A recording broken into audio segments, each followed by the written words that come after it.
கள்ளக்குறிச்சியில் விசச்சாராய உயிர் பலி சம்பவத்திற்கு பொறுப்பேற்று திமுக அமைச்சர்கள் பதவி விலக வேண்டும் என்று தேமுதிக பொதுச் செயலாளர் பிரேமலதா விஜயகாந்த் வலியுறுத்தியுள்ளார். கள்ளக்குறிச்சியில் தேமுதிக பொதுச் செயலாளர் பிரேமலதா விஜயகாந்த் தலைமையில் திமுக அரசை கண்டித்து மாபெரும் கண்டன ஆர்ப்பாட்டம் நடைபெற்றது. இதில் 1000க்கும் மேற்பட்டோர் கலந்து கொண்டு கண்டன கோஷங்களை எழுப்பினர். கள்ளச்சாராயம் குடித்து உயிரிழந்தவர்களுக்கு 10 லட்சம் ரூபாய் ஏன் வழங்க வேண்டும் என்று பிரேமலதா விஜயகாந்த் கேள்வி எழுப்பியுள்ளார்.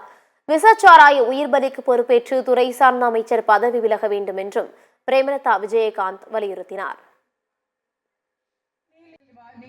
டாஸ்மார்க்கு எதிராக கருப்பு கொடி பிடித்து குடும்பத்தோட நீலி கண்ணீர் வடித்தீரே. இப்போ அந்த நிலை என்னாச்சு? இந்த அமைச்சர் முத்துசுவாமி என்ன சொல்றாரு? கொஞ்சம் கூட வெக்கமே இல்லாம காலங்காத்தால எந்திரிச்சவொடனே குடிக்கிறவங்கள குடிகாரங்கன்னு சொல்லக்கூடாதான். அது சொன்னா தப்பா? அப்ப குடிக்காரங்கன்னு சொல்லாம என்ன கலெக்டர்னா சொல்லுவாங்க அவங்கள?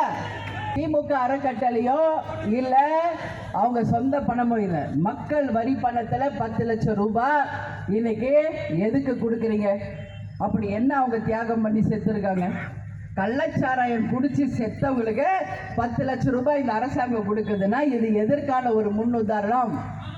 அப்போ உண்மையில் உழைப்பவர்கள், உண்மையில் நாட்டுக்காக உழைப்பவர்கள், இதை இவ்வளோ பேர் காவல்துறை இருக்காங்க, மீனவர்கள் இருக்காங்க, இராணுவத்தினர் இருக்காங்க, தொழில் இன்னைக்கு எவ்வளோ பேர் மக்களுக்காக உழைப்பவர்கள் உயிர் இழந்தா என்ன அவங்களுக்கெல்லாம் நீங்கள் தருகிறீங்க?